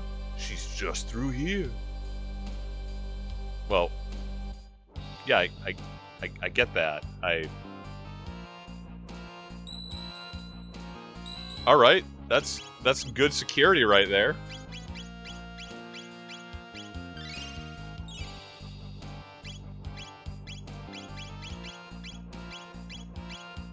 I mean, if you're not going to make me fight your giant bodyguard guy, I'm fine with that. I ain't going to complain.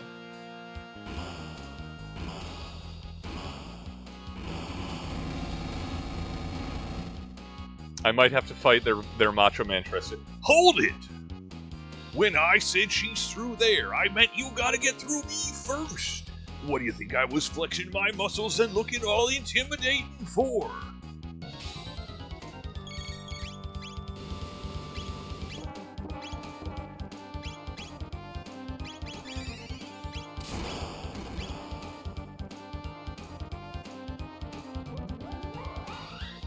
Yo, Nizbel, I love you, boo, but if you share the same weakness as all of your brethren, and the everlasting dragons, that, you know, lightning, I'm gonna run the table on you, I'm sorry, you know? Get new weaknesses.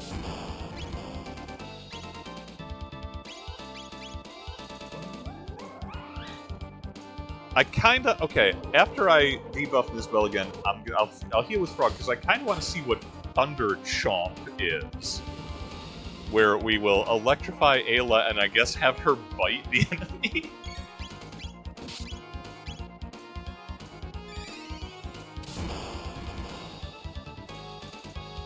She's got that tail.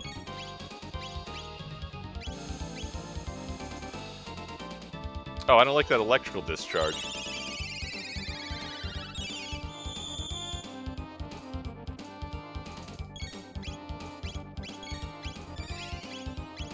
Thunder Chomp!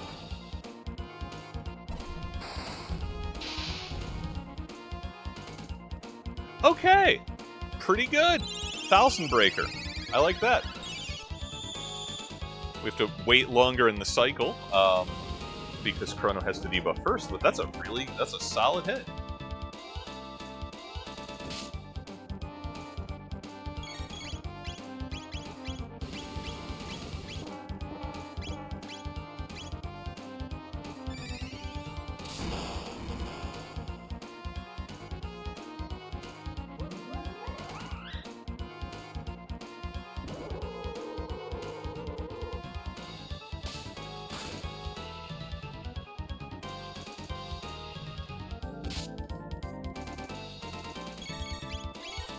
Nisbel, you're too old, you don't know.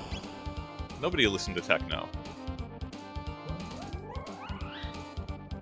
I do like that one of our most impressive techniques is just find inventive ways to throw Ayla at the problem bodily.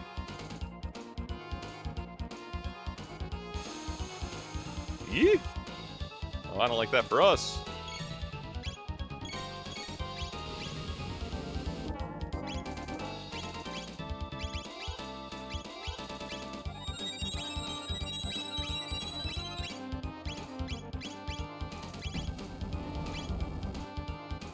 My dude, you need to knock that off.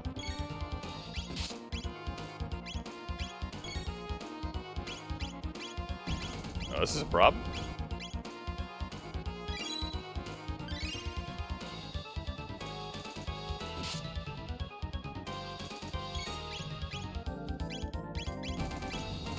Okay, one more heal for Chrono, then we can raise Frog, and I think he'll have a little more health. Hopefully survive a counterattack. Buzz you right back. No, he saw me talking.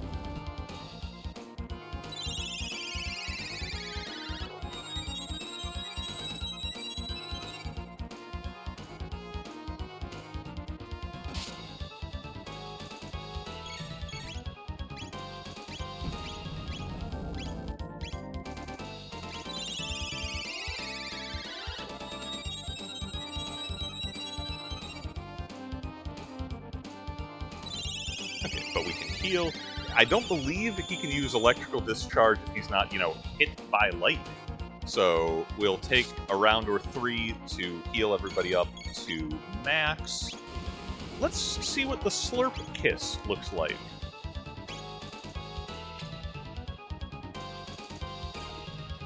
Pulls the disembodied heart into his mouth and spews it over the rest of the party. I'm a little, if it works, I'm not going to complain. We're back in the fight. The best recovery we had since Malice, Grace.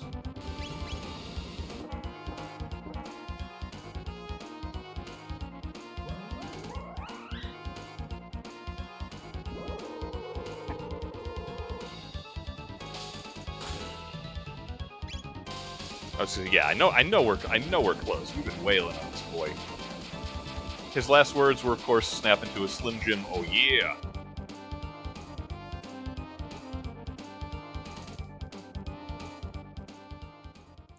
Truly our worthiest adversary.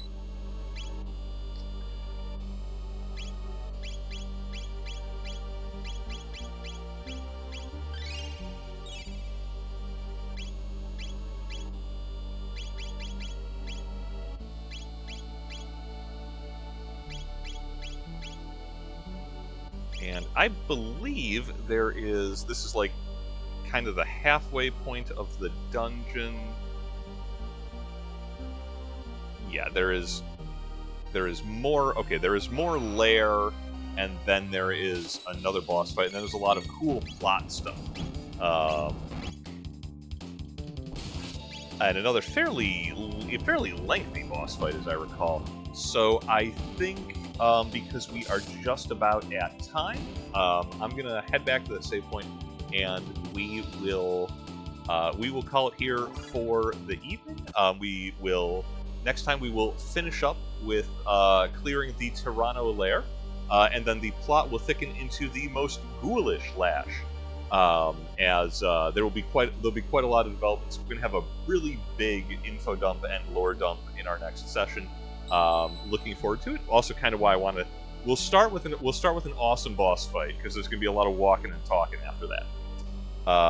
So yeah, let's go ahead and do a compulsively fresh save right here, near about the two-thirds mark of the Tyranno lair. We're knocking over evil castles left and right. We got that unlocked. This is a family business. And yeah, for now, that is where we're going to call it. Thank you as ever for joining. Always great having chat to bounce off. We'll have more time travel facts, more time travel violence, and indeed more wanton abuse of alchemical processes in our next one. So until then, take care of yourselves. Failing that, try to take care of each other. It's more important these days than ever. Stay warm, stay hydrated, and I will see y'all in the next one.